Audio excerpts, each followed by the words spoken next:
বন্ধুরা, আলু, এই আলুর নয় তরকারি, নয় ভাজা, নয় আলুর দম, আমরা এইগুলোই খেয়ে যাচ্ছি। কেমন একটা একঘেয়েমি লাগে না? তো তাই ভাবছি আজকে নতুন কিছু ট্রাই করব। তো চলুন বন্ধুরা। নমস্কার বন্ধুরা, পিয়ালি ক্রিয়েশন অ্যান্ড কুকিং চ্যানেলে আপনাদের আবারও ওয়েলকাম। আজকে বানাবো একটি চটপটি আলুর রেসিপি, একদম ইয়ামি টেস্ট, যাকে খাওয়াবেন তার মুখে লেগে থাকবেই থাকবে। হ্যাঁ বন্ধুরা, আজকে বানাবো লখনৌ স্টাইলে আচারি আলু। খুবই সহজ পদ্ধতিতে বানানো যায়। তো চলুন বন্ধুরা, শুরু করা যাক। বন্ধুরা, এখানে আমি 5টা আলু খোসা ছাড়িয়ে নিয়েছি। এবারে আমি আলুগুলো কেটে নেব। বন্ধুরা, আলুগুলো আমি এইভাবে কেটে নিয়েছি।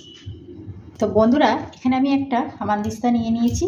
এর মধ্যে আমি দিয়ে দেব কয়েক টুকরো আদা কুচি, কয়েক টুকরো লঙ্কা, আর দিয়ে দেব 1 চামচ নুন। দিয়ে এগুলোকে আমি ভালো করে থেতো করে নেব।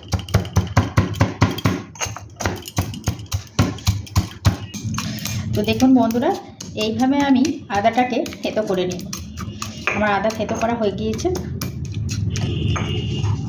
তো বন্ধুরা, এবার একটা মশলা তৈরি করে নেব, দেখতে থাকুন। তো বন্ধুরা, মশলার জন্য আমি এখানে নিয়ে নেব 1 কাপ টক দই, 2 চামচ ধনিয়া গুঁড়া,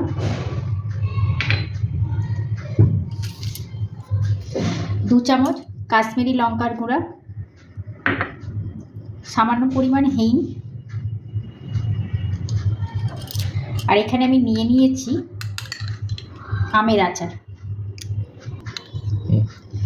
আচ্ছা, এই আচারে তেলটা আমি একটু বেশিই নিয়েছি, কারণ এই মশলাটার জন্য তেলটাই কিন্তু বেশি দরকার। দেখুন, এরপর আমি দিয়ে দেবো এতে সামান্য পরিমাণ হলুদ গুঁড়ো। এরপর আমি মিশ্রণটা ভালোভাবে মিক্স করব।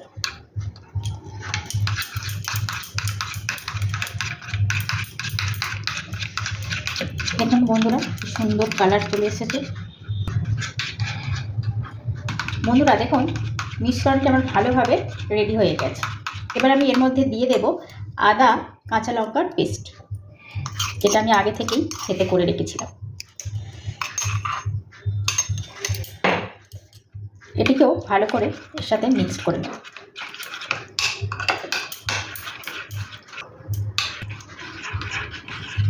তো বন্ধুরা, এখানে মশলা আমার রেডি। বন্ধুরা, এবার আলুটাকে ফ্রাই করে দেখাবো। বন্ধুরা, গ্যাসে আমি একটা কড়াই বসিয়ে নিয়েছি। এর মধ্যে আমি দিয়ে দেব সরষের তেল। আচ্ছা, এরপর আমি দেব কিছু গোটা মশলা। এখানে দেব গোটা জিরে, গোটা মৌরি, গোটা সর্ষে, একটা তেজপাতা, আর দেব 3টে শুকনো লঙ্কা। আচ্ছা, এই যে লঙ্কাটা আমি দিলাম, এটা কিন্তু কাশ্মীরি শুকনো লঙ্কা, এটা আমি নর্মাল শুকনো লঙ্কা নয়। আচ্ছা, এরপর আমি মশলাটাকে একটু ভালো করে নেড়ে চেড়ে আলুগুলো এবার তুলে দেব।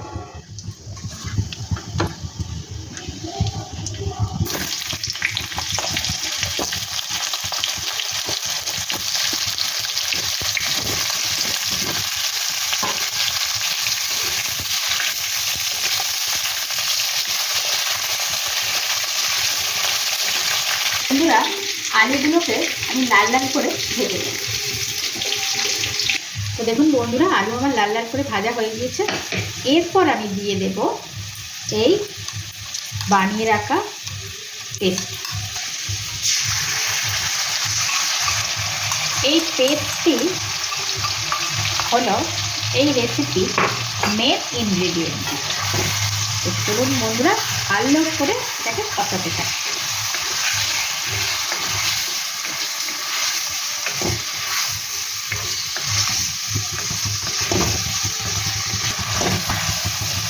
বন্ধুরা, ভালো করে একটু টাইম ধরে এটাকে কষাতে থাকবো, নাহলে কিন্তু দইটা ফেটে ছানা হয়ে যাবে।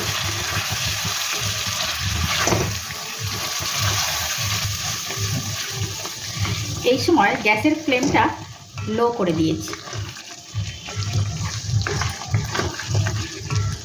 লো ফ্লেমে এটা কষানো হবে। তো বন্ধুরা, এরপর আমি দিয়ে দেব কিছু ধনেপাতা কুচি, আর দিয়ে দেব এই কী বলুন তো, এটা সামান্য পরিমাণ চিনি। আরও একবার ভালো করে নেড়ে চেড়ে নেব।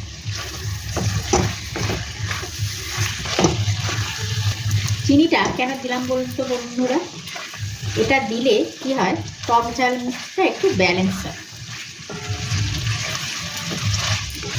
দেখুন বন্ধুরা, কি সুন্দর কালার চলে এসছে এবং মশলা থেকে তেলটাও ভালোভাবে ছেড়ে দিয়েছি।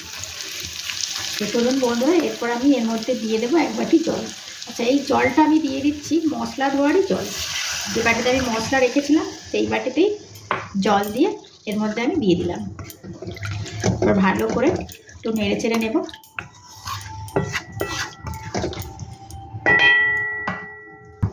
বন্ধুরা, এরপর ঢাকা দিয়ে 10 মিনিট ফুটিয়ে নেব।